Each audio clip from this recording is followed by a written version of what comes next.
Tapi kita marahin, berantem terus, rebutan terus. Jadi at least sebenarnya yang dipupuk justru kondisi yang tidak kita inginkan. Padahal sebenarnya anak itu terlahir, dia membawa potensi-potensi baik. Jadi nggak ada, setiap anak itu terlahir baik, kawan-kawan. Faktanya, kadang ucapan kita, kesabaran kita yang setipis setipis itu sumbu pendek, yang akhirnya membuat anak itu jadi belajar bahwa, oh dunia ini kayak gini ya isinya. Dunia ini penghakiman ya. Oh saya selalu salah ya. Disinilah muncul semua luka. Terus kalau fitrahnya pun anak-anak sering berebut, itu emang bawaan kawan-kawan. Nggak dimanapun namanya anak-anak itu pasti berebut. Tapi tugas kita adalah biarkan mengajarkan mereka untuk belajar manajemen konflik.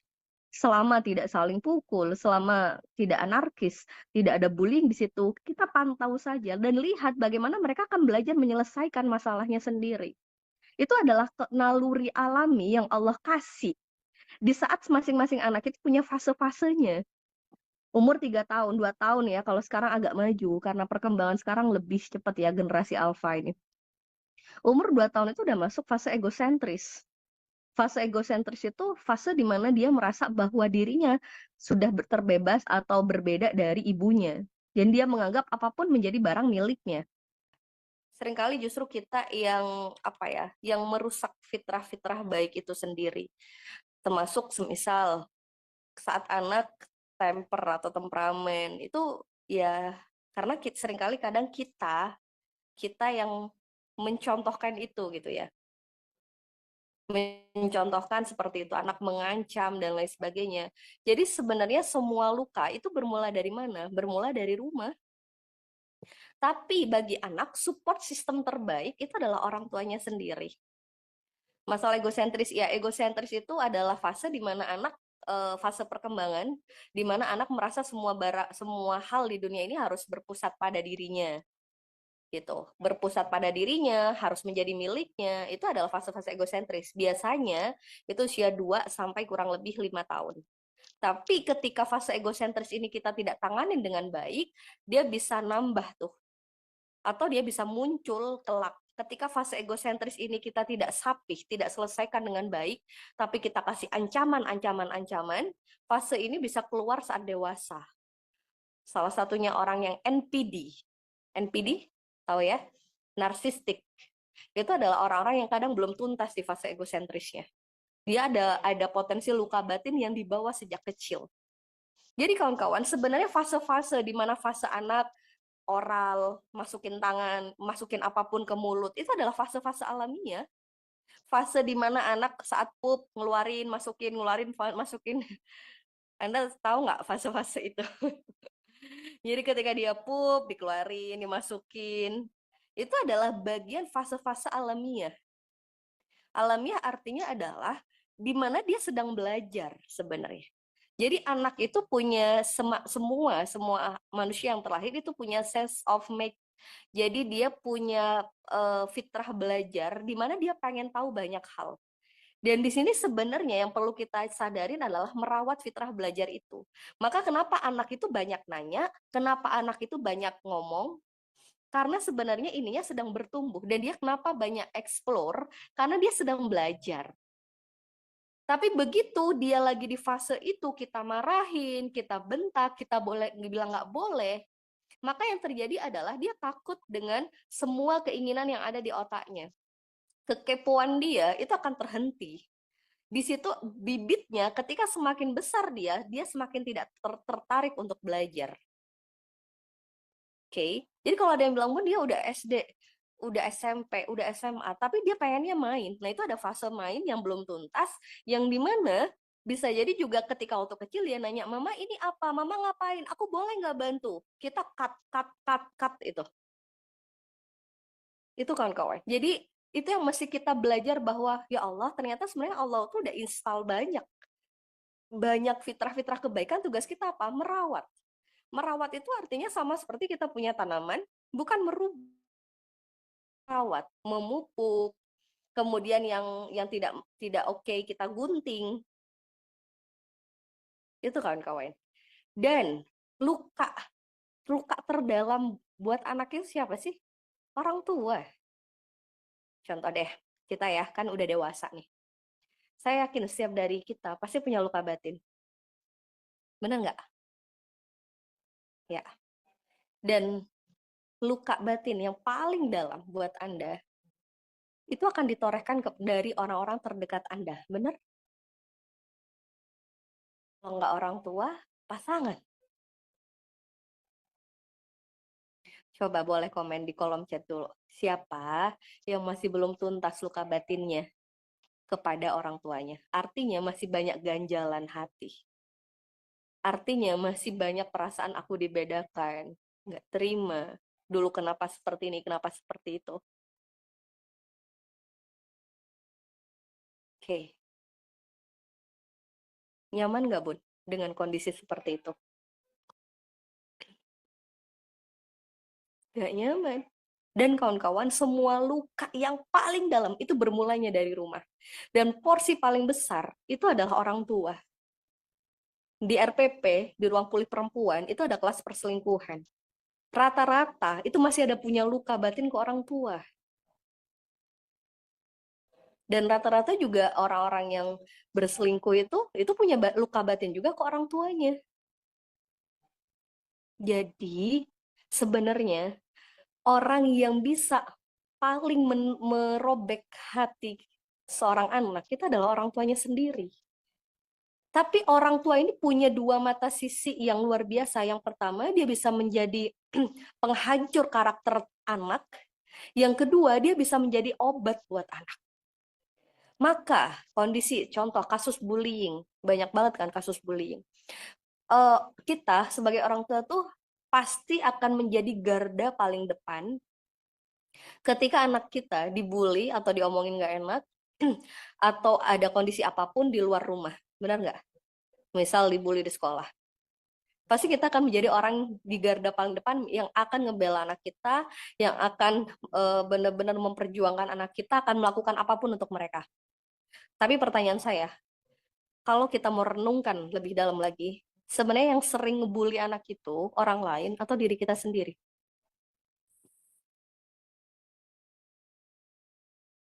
Kita atau orang lain? Kita, kita. Kita, kalau anak kita dimarahin orang lain, nggak terima, setengah mati kita nggak terima. Tapi rasanya kita mudah sekali justru menggores luka-luka di hatinya. Artinya apa kawan-kawan? Itu yang bikin anak jadi nggak selaras. Anak berpikir kadang di sisi lain, orang tua ini adalah rumah, tempat dia mengadu. Tapi di sisi lain, hatinya emang tercabik-cabik sama orang tuanya. Jadi anak itu mengalami kebimbangan. Yang mana orang tua ini rumah nggak sih? Rumah apa tempat penghakiman? Banyak case kawan-kawan kasus ketika anak dibully di luar rumah, tapi di dalam rumah dia diterima dengan baik sama orang tuanya. Artinya orang tuanya tidak menuntut di luar kemampuan dirinya, tidak membanding-bandingkan, menerima kekurangannya. Kekurangan itu tidak harus selalu buruk loh ya. Contoh, anak ada yang tipikalnya slow, lelet gitu ya. Itu salah satu kekurangan anak, tapi bukan berarti lelet itu buruk. Tapi buat tipikal orang tua yang setwat punya anak yang lelet, itu akan menjadi sebuah bentuk kekurangan yang harus dirubah. Jadi as human, we are not perfect. Nggak ada orang yang sempurna. Itu yang bikin jadi anak tuh kayak yang kehilangan arah gitu. Di lain sisi, dia pengen orang tuanya benar-benar menjadi rumah yang menerima gitu. Jadi ada banyak case di mana ketika di luar rumah si anak dibully, tapi di rumah dia mendapatkan support system terbaik, orang tuanya itu benar-benar menjadi orang ini ya, orang yang menerima dia ketika dia cerita apapun dibully di luar, orang tuanya menguatkan bahwa nak, boleh semisal sedunia tuh ngebully kamu, tapi kamu harus ingat ada mama yang selalu sayang sama kamu.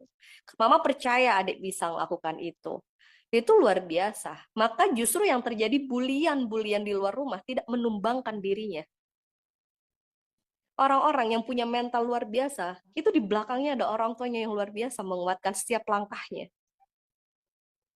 Tapi sebaliknya, ketika anak di luar nggak terlalu dibully, tapi dia menjadi korban bullying di rumah, itulah yang chaos, kawan-kawan. So, luka terdalam datangnya dari rumah, tapi imunitas terbaik itu datangnya dari rumah. Ibaratkan rumah itu tempat orang bisa merasa asing, tapi dia juga bisa menjadi tempat di mana dia memiliki tempat apa ya untuk berlindung. Pertanyaan saya, kita selama ini sebagai orang tua sudah menjadi rumah yang seperti apa buat anak-anak kita? Membuat mereka merasa nyaman, berlindung, atau justru menjadikan tempat penghakiman buat mereka? Dia merasa kalau di rumah aku nanti takut sama mama, aku nanti dimarahin, aku nanti begini, nggak boleh begini. Sehingga ketika kayak tadi, setiap orang itu punya fitrah belajar. Ketika dia penasaran dan di rumah tidak difasilitasi apa yang dia lakukan, dia bisa mencari tahu di luar rumah. Ketika dia tanya semisal, ketika anak itu punya juga fitrah seksual, ketika dia tanya semisal, mama kenapa aku nggak kayak adek, semisal, mama kenapa aku nggak punya ini, misal dia laki-laki gitu ya, terus kita bilang nggak boleh nanya kayak gitu, nggak pantas nanya kayak gitu, dia akan bertanya di luar, dia akan nyari jawabannya sendiri dan itu bahaya kan. Oke, Bismillah. Kita sadarin dulu bahwa semua luka itu bermula dari rumah, sebagaimana luka batin yang Anda miliki. Oke, di next slide. Ya, dan otak itu lebih mudah mengingat hal-hal negatif. Ya, jadi kenapa sih, Bun? Kita itu seringkali, semisal nih, kita bilang sama anak, mama tuh sayang sama adik, gitu. Tapi anak kadang ngerasa nggak sinkron gitu ya. Sayangnya tuh gimana sih gitu. Makanya coba kawan-kawan, kalau kita mau sadar, permintaan anak kepada kita itu apa sih? Ada nggak anak-anak yang minta mama, mama itu harus cantik artis ini gitu? Ada nggak sih? Nggak ada ya. Mereka minta apa biasanya sama kita orang tuanya? Main. Minta apa lagi? Ditemenin main. Ibu tenang, jangan malah-malah gitu ya. Jangan jadi monster. Jangan marah. Perhatian. Mereka pernah nggak minta bilang, mama tolong dong masakin aku masakan seenak di restoran mana gitu. Nggak kan. Tapi yang mereka minta tuh kan eh, perhatian kita. Nggak marah-marah, nemenin main. Artinya apa kawan-kawan? Artinya sayang. Sayang bagi mereka itu. Ya nggak? Kenapa sih marah-marah gitu? Sayang bagi mereka itu. Jadi kalau kita bilang, mama nih sayang, nyekolahin kamu di sekolah terbaik, ngelesin kamu di tempat les terbaik, tapi kita marah-marah mulu. Itu anak ngerasa nggak sinkron tuh, bingung. Anak tuh akan mikir kayak gini, katanya sayang, tapi kok gini gitu. Contoh. Anda yang belum tuntas luka pengasuhannya. Kita semua sadar kan, orang tua tuh pasti mencintai anaknya, apapun itu. Benar nggak? Tapi kenapa yang Anda rasakan bukan cintanya beliau, bukan kasih sayang beliau. Tapi kenapa yang terekam di otak itu adalah hal-hal yang terasa sakit. Ternyata kawan-kawan, otak manusia ini lebih mudah, lebih kuat banget merekam 5 kali lebih kuat merekam hal-hal yang buruk daripada hal-hal yang baik. Contoh, Anda baca koran, di atas, di kolom yang paling atas tulisannya, seorang ibu yang punya anak berkebutuhan khusus, misal, menyekolahkan anaknya sampai luar negeri, anaknya berhasil meraih ini, gitu, misal. Anaknya berhasil dan berprestasi. Di bawah ada berita, seorang ayah kandung memperkosa anak usia 12 tahun. Anak usia 12 tahun diperkosa oleh ayah kandungnya. Kira-kira Anda tertarik baca yang mana dulu nih? Yang atas atau yang bawah? Coba komen di kolom chat. Prestasi seorang anak berkebutuhan khusus atau penasaran kok bisa seorang ayah memperkosa anak kandungnya sendiri?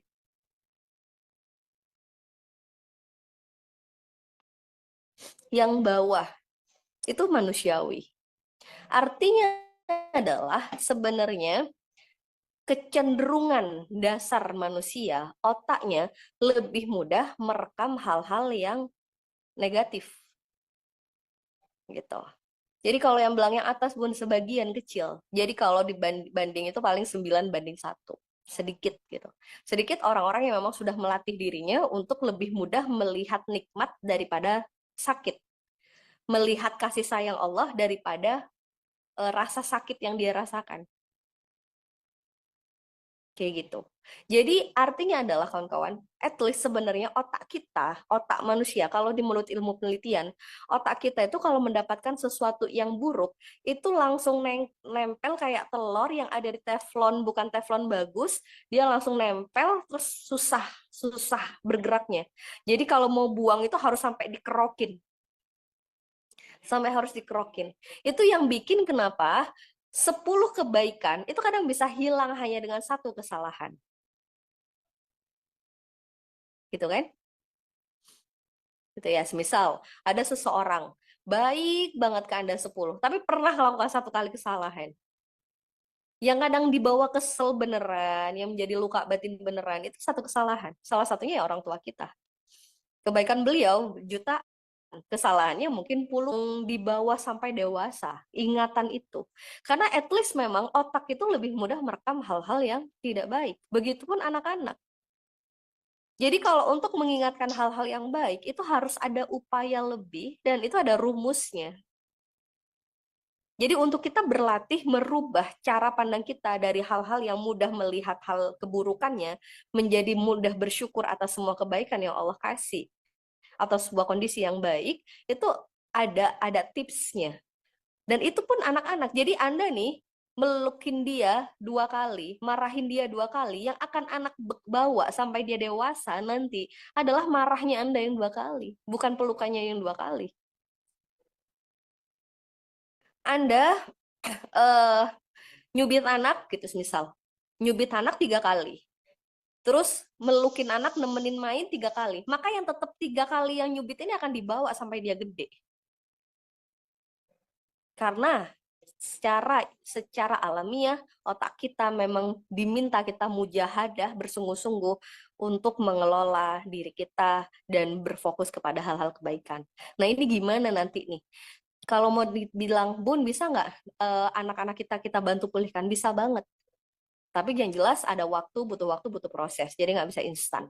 Dan ada tips-tips yang harus Anda lakukan. Apakah nanti memori-memori yang pernah saya marahin dia, bentakin dia, itu akan hilang? Enggak. Nggak akan hilang. Mereka akan ingat terus. Tapi nanti akan dirubah rasanya. Kalau kemarin mereka ingat dimarahin itu sakit, nah kalau sekarang mereka akan ingat bahwa oh ternyata mama marahin itu karena sayang, dan mereka akan munculnya bukan marah itu yang akan diingat, tapi kebaikan-kebaikan yang lain. Jadi gimana sih caranya kita men-shifting? Jadi jangan pernah berpikir bahwa rekaman anak-anak saat kita kecil atau yang pernah kita marahin, pukul, cubit, itu akan hilang dari otak mereka. Nggak bakal hilang. Jadi membantu memulihkan anak itu bukan berarti kita men-setting ulang otaknya dia tidak punya memori apapun. Enggak. Dia tetap akan ingat pernah dipukul sama kita, tapi akan dirubah rasanya dan diperbesar penerimaan serta rasa kasih sayang untuk ditransfer ke mereka. Sehingga yang dimarahin itu hanya menjadi dinamika kecil di dalam perjalanan hidupnya. Oke? Itu kawan-kawan. Karena kalau nggak kayak gitu, bakal terus menjadi luka batin. Kalau luka batin, ada istilahnya nanti inner child. Sisi diri yang terluka karena pola-pola pengasuhan yang kurang tepat. Nah, itu nanti ada efek-efeknya tuh. Boleh di next slide? Oke, kita nanti akan ada beberapa nih salah satu efek saat anak dimarahin. Diklik-klik-klik. Kalau kita marah ke anak, ngomong 5 menit, selesai. Tapi itu omongan kita ibaratkan paku yang langsung nancep seperti lagi maku tembok, dia akan nancep tuh, terngiang-ngiang sampai gede. Meskipun hanya kadang orang tuh ngomong, kok nggak benar sih jadi anak, seenteng itu saja, itu akan terngiang sampai dia dewasa. Nah, gimana caranya biar bukan melupakan, tapi biar ingatan itu kita ganti versi, kayak gitu. Dan kalau emak-emak udah marah, kadang nggak kontrol, bener nggak sih? Anda coba kalau lagi marah, coba langsung siapin HP untuk ngerekam Anda ngomong apa aja, Bun.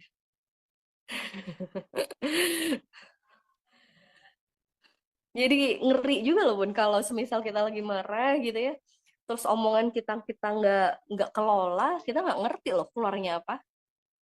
Bisa jadi kita tuh karena mungkin lagi capek, bisa jadi hitung-hitungan. Artinya tuh ada bahasa-bahasa yang bilang, kamu tak ngerti ya, mama tuh capek, besarin kamu emang dipikir. Wah, itu bisa nggak karu-karuan loh itu. Padahal sebenarnya kadang kesalahan anak apa, tapi cara marah kita kemana-mana, bener nggak? Kesalahan anak apa? Dia semisal lagi nggak pengen sekolah. Yang kita marahin apa? Mulai dari makannya, mulai dari semuanya, naruh barang sembarangan, kemana-mana marahnya. Belum lagi kalau Anda punya ganjelan sama suami. Belum lagi nanti kebawa-bawa suaminya. Emang ya, adek tuh mirip banget sama papa gitu. Jadi sekalian buang sampah ke anak itu kayak nggak bagus banget gitu kan, Koy. Nah, efek saat anak sering dimarahin. Saya mau bahas dulu nih tentang kondisi otak ya. Jadi otak kita itu kan ada otak kanan, otak kiri. Otak kiri itu adalah otak logis, otak pikir gitu ya, otak sebab akibat itu ada di otak kiri. Otak kanan itu adalah otak emosi, otak imajinasi.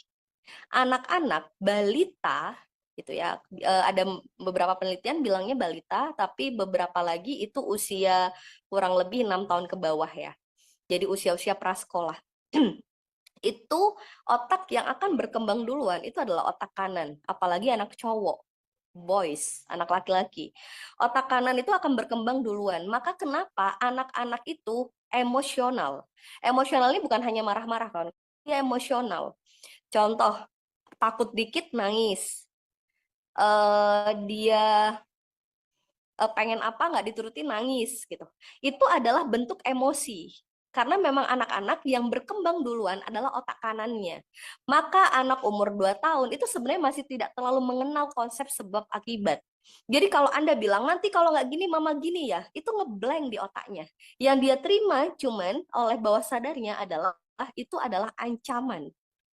Nah, di antara otak kanan sama otak kiri ini banyak sel-sel syaraf atau kalau bahasa neuropsikologisnya itu kayak ada sinaps, kemudian ada sel-sel syaraf penghubung antara kedua otak ini. Karena otak manusia itu punya kurang lebih 100 miliar gitu ya. Dan ketika kita marah-marah itu artinya kita ngomong anak dengan nada yang tinggi, bentakan yang tinggi, yang membuat mereka kaget, maka ada di dalam otak anak itu otak manusia nih kawan-kawan, sama Allah disediakan kondisi otak semua manusia nih punya, meskipun kita orang dewasa, di mana ketika alarm itu bunyi, gitu ya, dia akan punya dua pilihan, fight atau flight, serang atau kabur. Jadi contoh nih, kita dikejar anjing, itu dua tuh, yang bekerja itu udah bukan otak pikiran, tapi otak pengamanan diri. Yang mana kabur atau kejar atau tabrak atau adepin. Ketika terancam, otak ini akan ngasih sinyal. Nah, tapi begitu ya di amigdala. Nah, begitu anak ini dimarahin atau dalam artian dia merasa terancam dan suara begitu keras yang dia terima, maka sel-sel syaraf penghubung antara otak kanan dan kiri ini putus, gosong. Dia kayak listrik, kawan-kawan. Jadi ketika tekanannya dianggap tinggi, diterima oleh otak, maka dia hangus, gosong. Begitu gosong, Nah, disinilah mulai. Anak akan menjadi anak yang temperamen atau emosional. Begitu dia masuk fase 6-7 tahun, 7 tahun tuh anak sebenarnya udah mulai kritis, mulai pakai otak kirinya. Mulai nanya, Ma, kenapa nggak boleh? Ma, kenapa begini? Harusnya itu nanti kan kanan dulu nih berkembang. Nanti kirinya ngikutin. Harusnya begitu. Tapi ketika sudah banyak putus, maka yang kiri akan terhambat, yang kanan akan berkembang terus. Itu sebab kenapa banyak orang sudah dewasa tapi masih emosional atau temperamen. Kenapa banyak orang yang kadang tidak bisa berpikir panjang, itu kalau ditarik lagi dia punya luka batin di mana waktu kecil sering dibentak, dimarahin. Atau dikit-dikit nggak boleh, dibentakin, dikit-dikit nggak boleh. Itu langsung ini, jadi dia yang muncul tuh emosinya tuh bisa jadi takut, bisa jadi pencemas, bisa jadi dikit-dikit baperan. Salah satunya mayoritas masyarakat Indonesia itu kan menggunakan masyarakat Indonesia ini orang-orang feeling yang kadang fanatismenya tinggi, terus kurang bisa berpikir logis, itu karena kondisi pola pengasuhannya seperti itu. Jadi mendahulukan perasaan daripada logika. Tuh kawan-kawan. Nah, efeknya selain dari itu buat kepribadian adalah anak akan tumbuh jadi orang yang people pleasure. People pleasure itu dia akan menjadi orang yang berpikir bahwa kebahagiaan orang lain itu adalah tanggung jawab pribadinya. Dia akan menjadi orang yang akan melakukan apapun untuk orang lain seneng. Dan at least sebenarnya banyak orang dewasa yang menjadi people pleasure. Benar nggak? Artinya nggak enakan. Orang pengen kayak gini, pokoknya gimana saya nggak pengen ngecewain orang itu. Meskipun di sini aslinya nggak pengen, nggak bilang, aku nggak suka ngelakuin itu. Jadi berpikirnya tuh akan berlebihan menyenangkan hati orang lain, sampai kadang mengorbankan dirinya, tidak punya batasan terhadap dirinya. Apa yang orang lain mau, dia berusaha tanpa sadar minta validasi kepada orang lain bahwa aku ini bener kan udah bisa menjadi sesuatu atau seseorang. Itu adalah bentuk bahwa bisa jadi kita punya inner child yang terluka, kondisi batin di masa kecil yang terluka. Jadi belum tegas untuk bilang, oh aku nggak bisa nih, nggak bisa nih. Dan berapa banyak anak-anak kita yang di kondisi people pleasure. Kenapa kok tadi jajannya diambil sama temennya? Kamu nggak makan? Enggak. Kenapa? Aku takut. Temanku katanya pengen, aku nggak enak. Jadi kadang kawan-kawan, punya anak yang tegas kepada haknya itu penting. Mama aku belum mau berbagi, tungguin. Oh ya nggak apa-apa, jangan langsung nak kalau nggak berbagi nanti masuk neraka. Nggak usah kayak gitu. Ajarkan anak punya personal boundaries, punya batasan, biar dia nanti semakin dewasa, dia tidak menjadi orang yang apa ya, orang lain berhak mengacak-ngacak hidupnya gitu.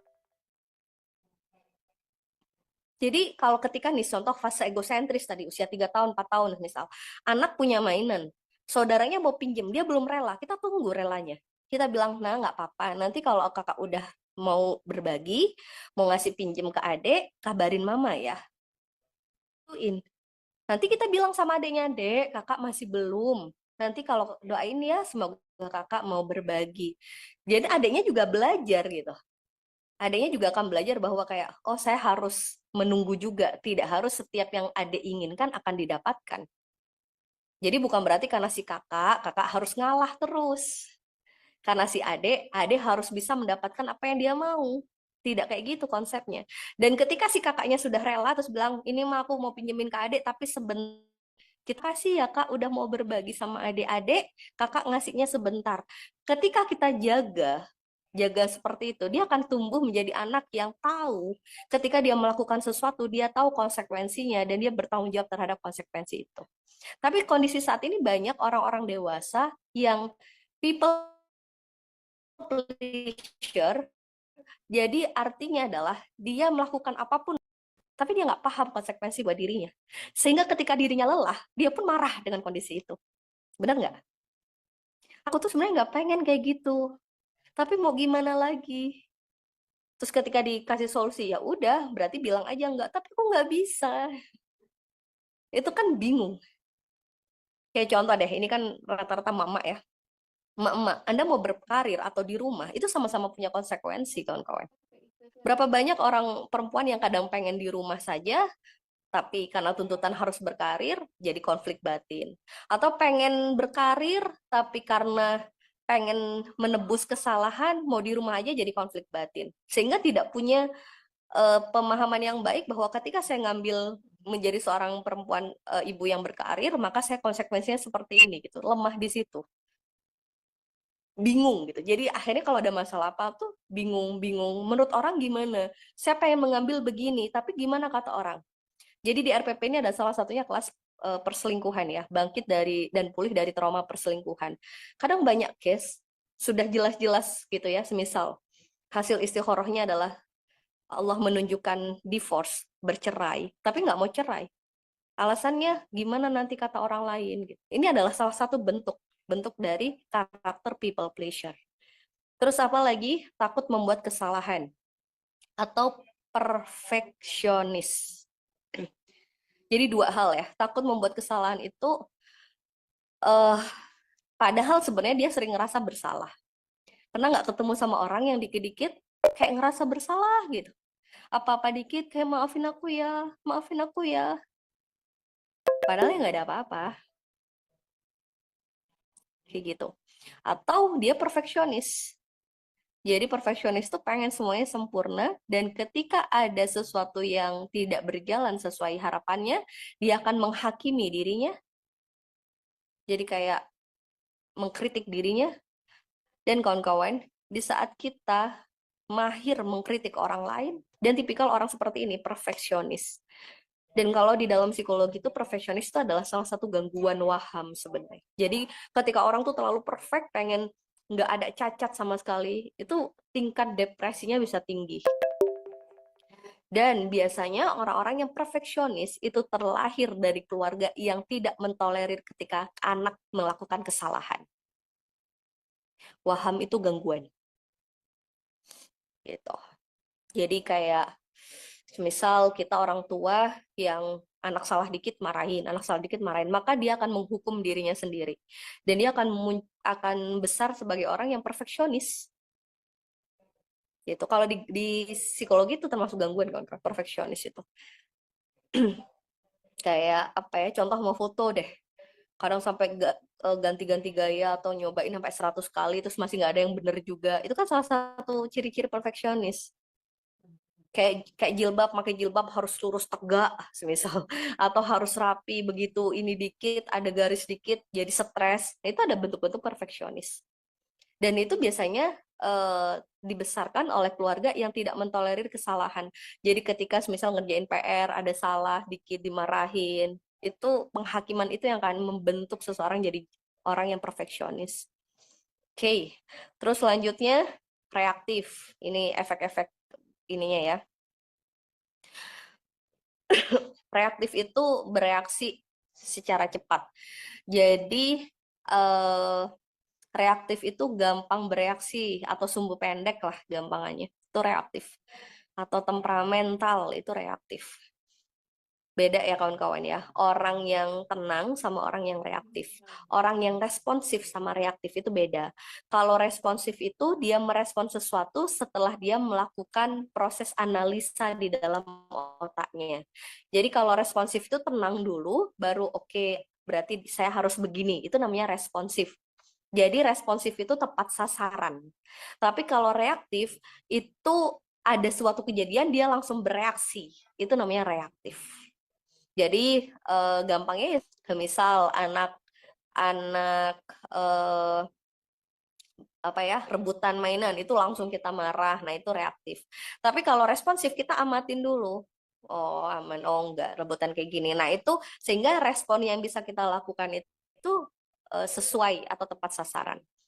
Nah itu reaktif itu juga bagian dari kondisi di mana seseorang anak dibesarkan oleh orang tua yang juga reaktif gitu. Jadi kawan-kawan, coba deh Anda renungkan. Bukankah sebenarnya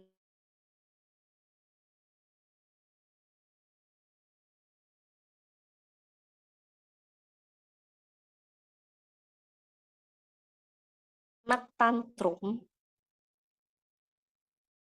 anak tantrum itu kadang cara tantrumnya itu kadang mirip-mirip kita orang tua yang tantrum. Sekarang gimana anak mau belajar tenang saat dia ada keinginan yang tidak terpenuhi? Kalau kita orang tuanya saja, saat ada keinginan kita nggak terpenuhi, kita nggak tenang. Kita pengen anak langsung tidur, cepat tidur. Anak masih belum pengen tidur. Lalu kita marah-marah. Anak akhirnya niru bahwa, oh ketika saya pengen sesuatu, nggak dapet, ya saya marah-marah juga. Karena anak itu bisa jadi salah mendengar, tapi anak tidak pernah salah mencontoh. Disinilah yang kita mesti pahamin, kawan-kawan. Bahwa sekali lagi, luka itu bermulanya dari rumah. Ya, oke.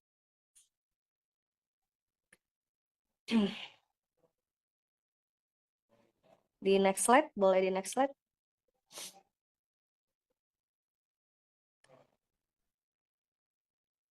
Anak bisa jadi salah mendengar, tapi anak tidak pernah salah dalam mencontoh.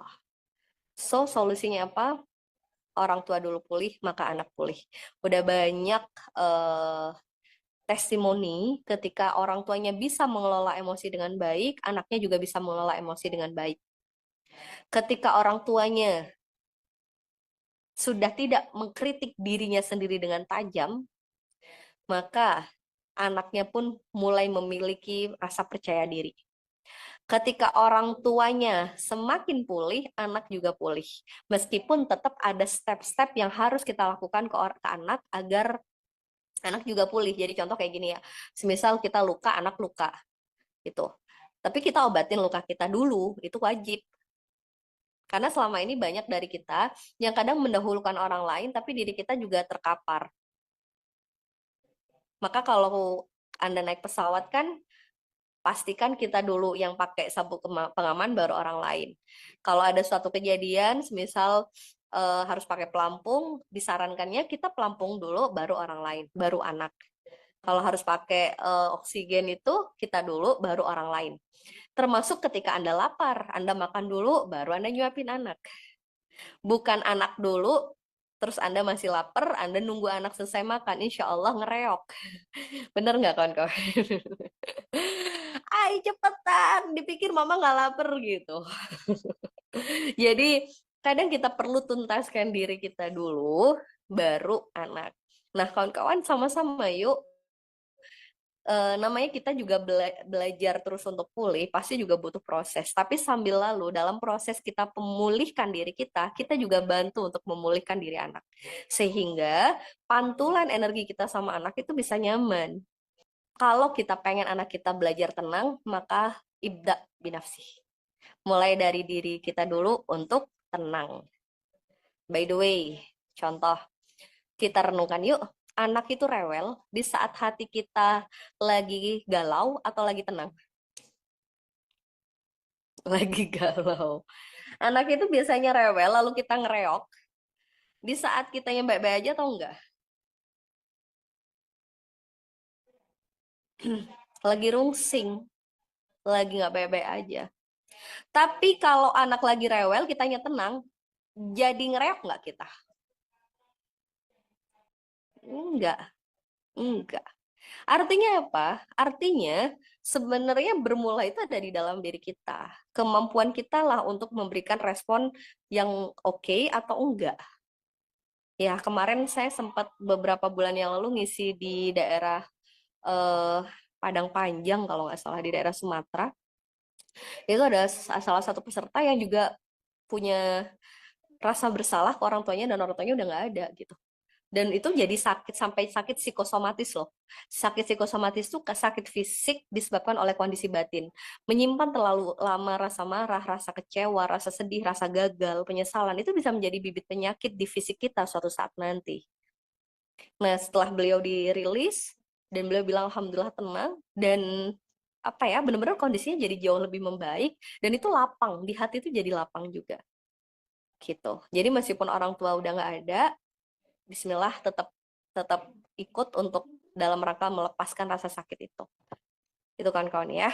Oke, di next slide. Jadi kuncinya gimana? At least yang pertama adalah kita pulihin diri dulu. gitu. Selanjutnya kita belajar step-step nih ke anak. Karena sekali lagi kawan-kawan, kalau kitanya lapar, bagaimana kita akan membantu anak kenyang dengan tenang. Jadi dulu baru kita nyuapin anak. Nah, kayak gitu kondisinya. Kita sambil lalu memulihkan diri, habis itu kita bantu anak untuk pulih juga. Oke. Tidak ada orang yang tidak punya luka batin. Ini yang harus kita bold dulu. Tugas kita sebagai orang tua itu bukan memastikan anak kita tidak terluka sebenarnya. Melainkan tugas kita itu membasuh lukanya dengan cinta kasih dan mengajarkan keterampilan kepada mereka agar mereka kelak bisa mengobati lukanya sendiri. Oke, jadi Anda tidak perlu ngerasa bersalah berlebih kalau pernah menggores luka di hati mereka. Tidak ada luka yang tidak bisa diobati. Kalau semisal nih kawan-kawan ya, saya udah buktikan banyak banget klien yang luka ke orang tuanya tuh 15 tahun gitu. Misal orang tuanya tuh kayak yang dingin itu sampai 15 tahun. Tapi hanya butuh waktu 1 tahun untuk ngobatin itu. Kadang di kelas-kelas offline ya, salah satunya spiritual motherhood, itu kadang anak dengan 1 malam saja itu sudah enak. Padahal tertoreh lukanya sekian tahun. Jadi proses menyembuhkan luka ini lebih pendek daripada proses anak itu terluka. Ya, jadi ini adalah harapan buat kita para ibu, bahwa para orang tua, bahwa tidak ada luka yang tidak bisa diobatin. Dan tugas kita bukan menjaga bahwa agar mereka tidak terluka, bukan. Jadi nggak perlu yang kayak, aduh bun, anak saya sedih, gimana caranya biar nggak sedih? Bukan kayak gitu.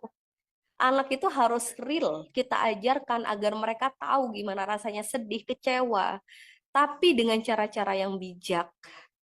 Jadi tugas kita itu akan membantu mereka membasuh lukanya dengan cinta kasih kita yang besar. Agar mereka menjadi anak yang ketika semakin dewasa nanti mereka sadar bahwa dunia tidak hanya isinya sesuatu yang mereka sukai. Apa sih efeknya kalau kita selalu ingin melindungi anak, ketika nangis kita langsung abaikan nangis, kita langsung kasih pengalih, pengganti agar dia tidak nangis. Ketika kecewa kita cari sumber kecewanya. Ibaratkan kayak gini ya. Ketika anak kehujanan, kita langsung rasanya pengen pakai atap di mana aja biar dia nggak kehujanan. Bukan seperti itu konsepnya. Tapi artinya adalah kita akan mengajarkan mereka bahwa semua luka yang ada kita akan basuh dengan cinta kasih, kita akan ajarkan mereka gitu. Dan mengajarkan mereka gimana sih nak the real life, kehidupan nyata, bahwa sampai kalian dewasa nanti, kalian akan ada masa di mana memang akan jatuh bangun dan kecewa kepada kehidupan. Jadi tugas kita bukan memastikan anak kita itu baik-baik saja terus, tapi memastikan mereka bisa survive di semua kondisi mereka, kondisi mental mereka. Jadi kita akan ngajarkan mereka bahwa nak, kalau kecewa itu begini loh. Jadi keterampilan itu yang mesti kita miliki. Jadi artinya gini, banyak banget kan Bud, kondisi di dalam rumah tangga itu tidak ideal, benar nggak? Anak itu kadang nggak hanya luka oleh perilaku atau sikap kita, tapi ngelihat orang tuanya berantem, itu kan luka buat anak. Maka ketika pasangan suami istri bermesraan, itu adalah hadiah terindah buat anak. Tapi ada kondisi-kondisi yang memang takdirnya emang nggak bisa semulus yang kita bayangkan gitu kan.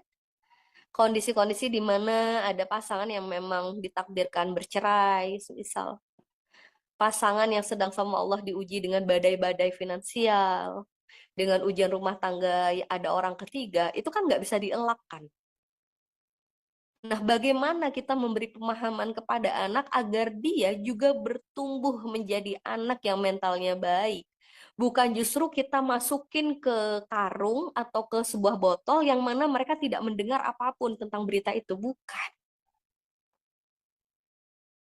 Tuh kawan-kawan. Kadang ada banyak kondisi di mana orang tua nggak pengen anaknya terluka, jadi sampai kayak dikekepin gitu.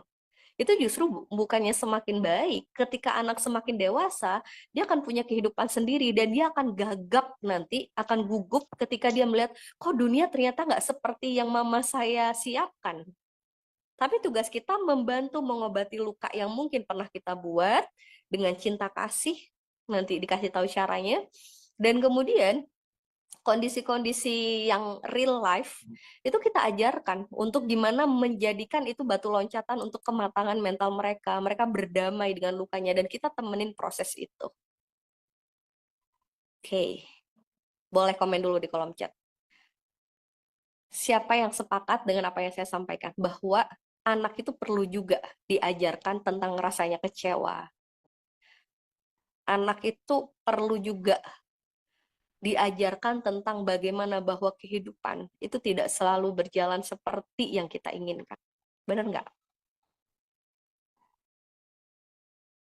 Tapi selama ini faktanya seringkali kita ingin hati anak kita tidak sakit sama sekali, tidak ngerasain kesedihan, tidak ngerasain kekecewaan apapun, sehingga kadang kita melakukan everything untuk itu. Dan kadang itu ngebuat kita bingung sendiri. Benar atau benar banget boleh komen di kolom chat. Siapa yang lagi ngalamin itu yang rasanya kayak aduh nggak pengen di nggak pengen anak kecewa jadi apapun diupayakan. Tapi justru kadang ngebuat kita collapse sendiri, bingung sendiri. Saat ada takdir-takdir yang memang akhirnya tanpa sadar emang bikin anak kecewa atau sakit gitu. Atau terluka sebab takdir itu. Ibaratkan gini kawan-kawan. Ibaratkan ya, semisal kita selalu ingin memastikan anak kita dalam kondisi baik-baik saja. Anak kita nilainya rendah. Bukan kita mengajarkan bagaimana dia untuk berbenah, tapi kita marahin guru kelasnya gitu. Itu kan salah satu bentuk bahwa kita justru bukan mengajarkan anak untuk bermental kuat agar dia bisa menjalani atau survive terhadap hidupnya nanti. So, sekali lagi, tidak ada orang yang tidak terluka. Anak kita punya luka itu normal, manusiawi. Itu adalah proses pembelajaran. Cuman kita akan basuh lukanya dengan cinta kasih dan kita akan ngajarkan kepada mereka bahwa dunia itu isinya tidak hal-hal yang menyenangkan. Kita akan ajarkan pada mereka bagaimana sih kelala kecewa, bagaimana sih mereka kayak apapun kondisinya, mereka tetap punya orang tuanya yang menerima mereka tanpa syarat. Itu yang mereka harus paham. Oke, di next slide. Ini slide terakhir. Terima kasih. Semoga kita menerima kenyataan hidup seapa adanya dan ridho atasnya, sehingga menjadi jalan meraih cintanya Allah.